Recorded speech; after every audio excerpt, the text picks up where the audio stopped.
puissance de Dieu. Quand tu parles par la puissance de Dieu, il y a des évidences.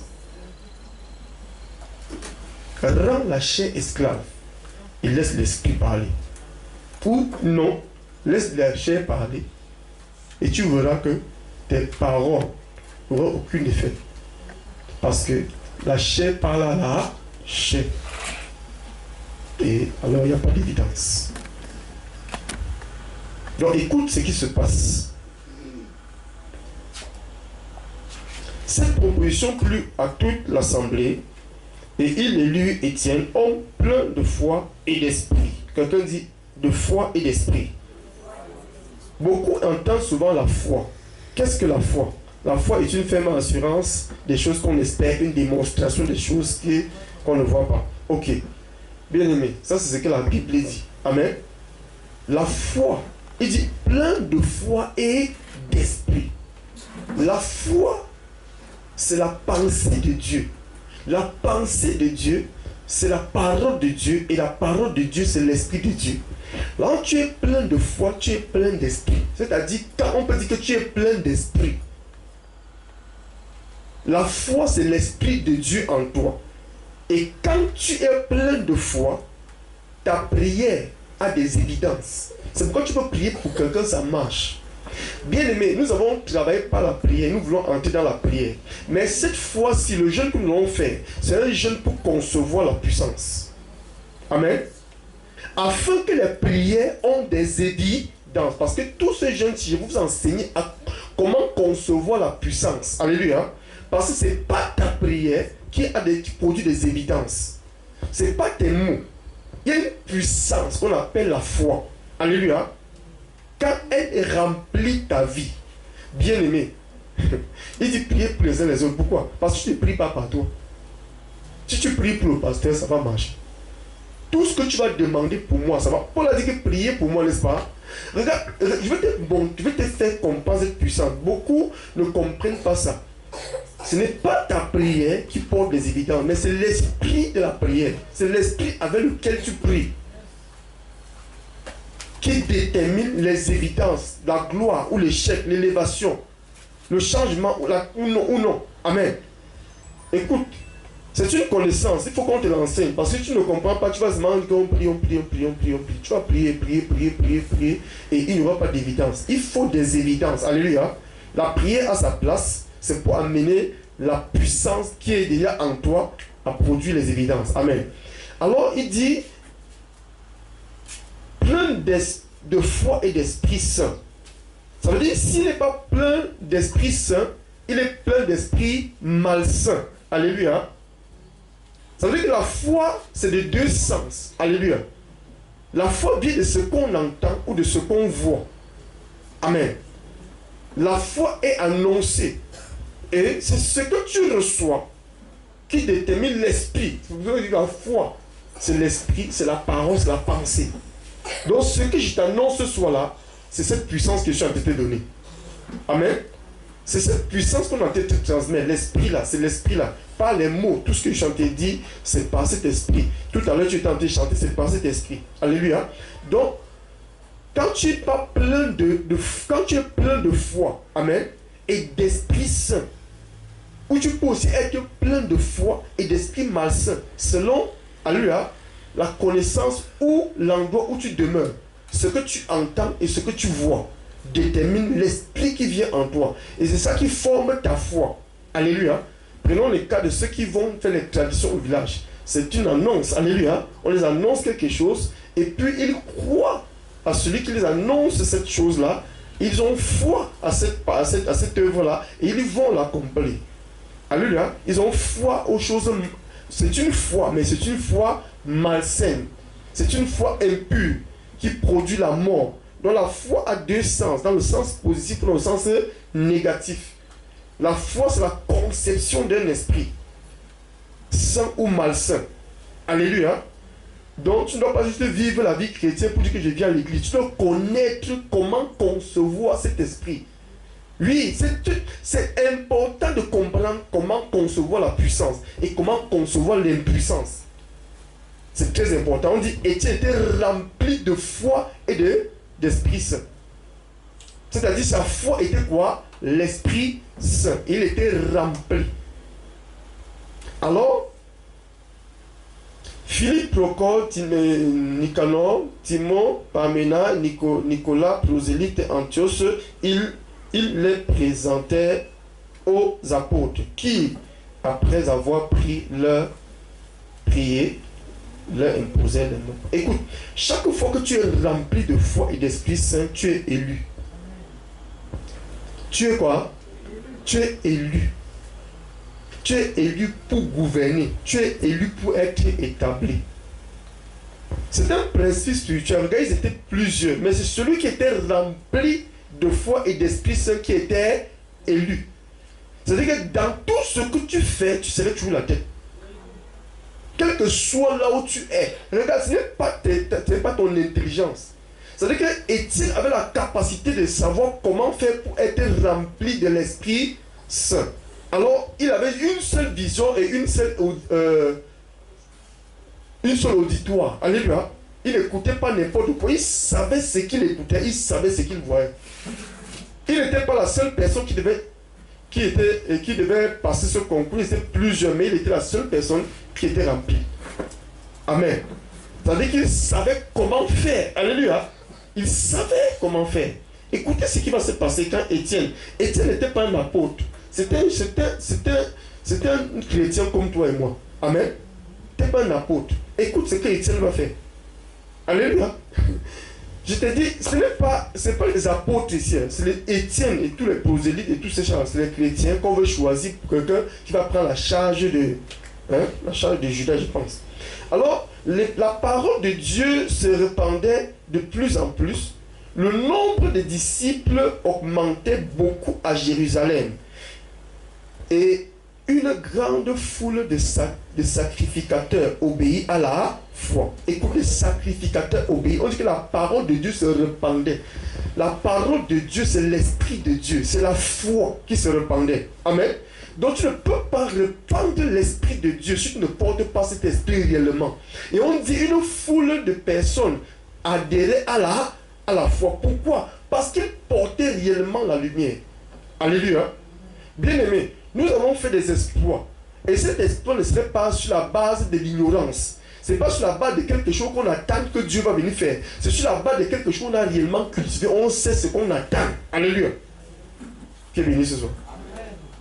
Tu ne vas pas faire quelque chose juste pour dire que non, Dieu vient bénis-moi, bénis-moi. Non, tu sais ce que tu as à faire pour récolter ce que tu attends ou ce que tu vas avoir. Alléluia. Il était plein de foi, plein d'Esprit Saint. Alors, l'évidence pouvait être là. L'évidence pouvait être là. Même les sacrificateurs, les juifs qui avaient repoussé Jésus-Christ croyaient. Parce que quand l'Esprit de Dieu est là, bien aimé, il est convaincant. Par tous les moyens, il va vous faire vous soumettre. Tu ne parles plus par toi. Tu ne forces pas la vie chrétienne. Tu ne forces pas le ministère. Tu ne forces pas ton travail. Tu ne forces pas tes études. Tu ne forces rien. C'est sur son instance que tout se passe dans ta vie. Quand tu prends le bic pour écrire, ce n'est pas toi qui écris. Quand tu regardes, ce n'est pas toi qui regardes. Quand tu touches, ce n'est pas toi qui touches. Tout ce que nous avons à faire, c'est de connaître comment le concevoir. Alléluia.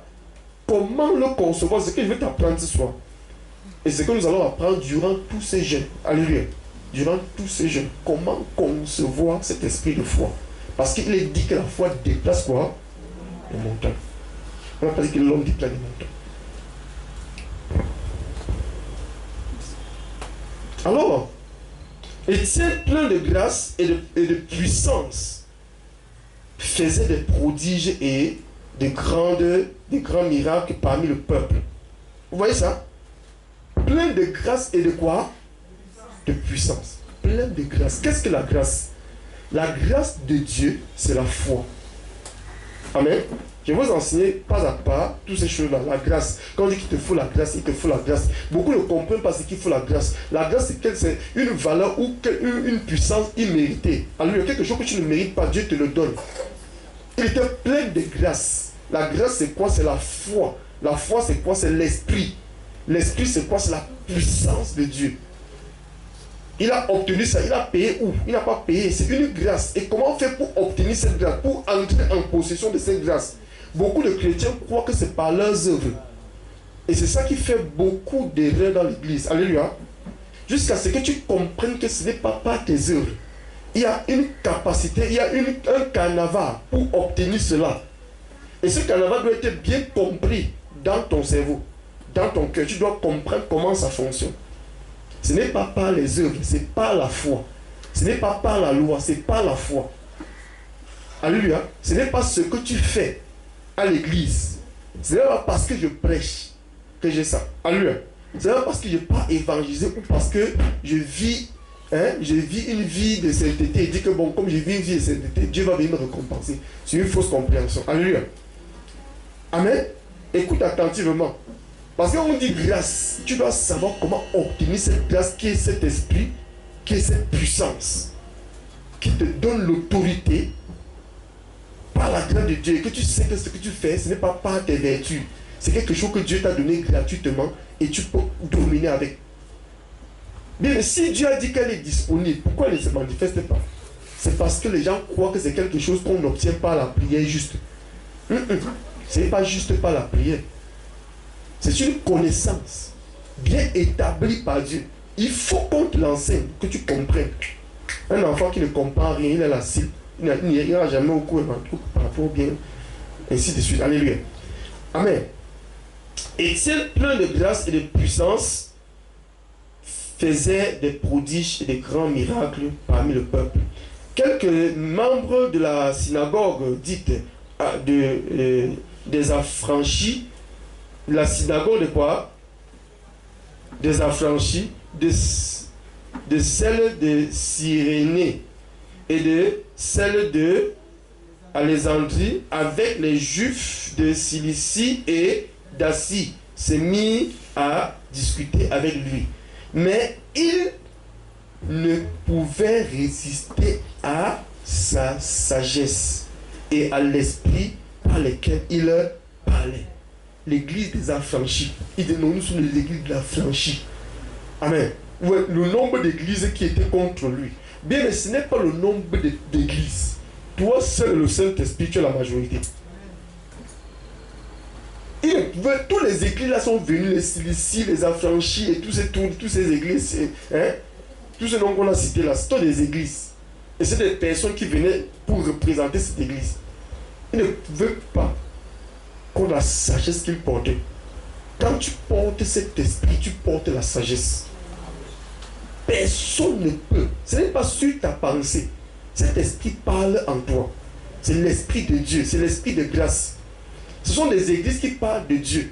Mais ils parlent de Dieu dans la chair. Alléluia. Mais lui parle de Dieu dans l'esprit. Il a reçu la grâce par Jésus-Christ pour recevoir l'esprit de grâce qui a conçu tout le monde et qui connaît toutes choses. Amen.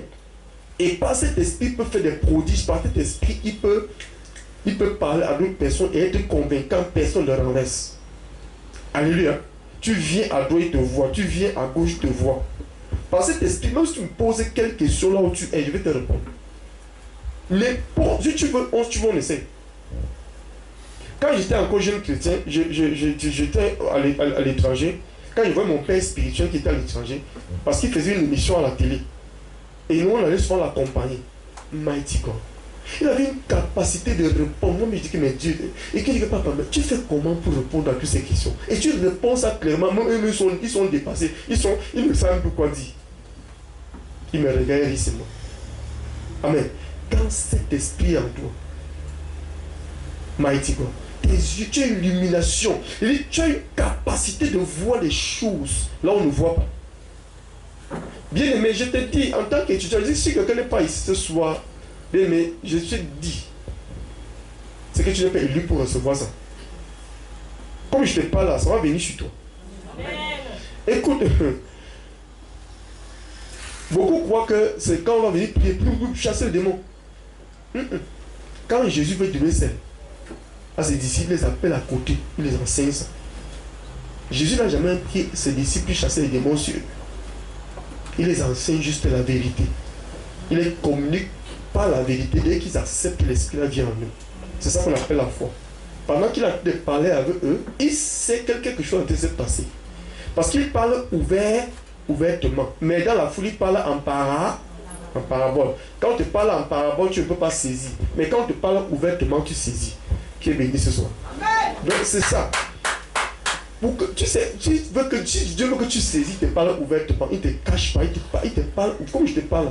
Tu parles ça ouvertement et tu comprends réellement ce qu'il a été dit. Et pendant que tu es en train de comprendre sans douter, alléluia, c'est en train d'entrer dans ton esprit. Et tu es instantanément délivré. Que tu le voles ou pas, tu es en train de voir. Que tu le voles ou pas, ça en train de changer. Il dit que tu le voles ou pas. Il dit une enfant, tu t'expliques une leçon et que tu comprends clairement, c'est déjà entré. C'est déjà entré, l'esprit est déjà entré en toi. Si on te pose la même question, tu vas répondre. Alléluia. Donc cette puissance ne vient par la connaissance. Alors il n'y a que l'Esprit de Dieu pour te l'expliquer. Prenons notre passage, Romains 1.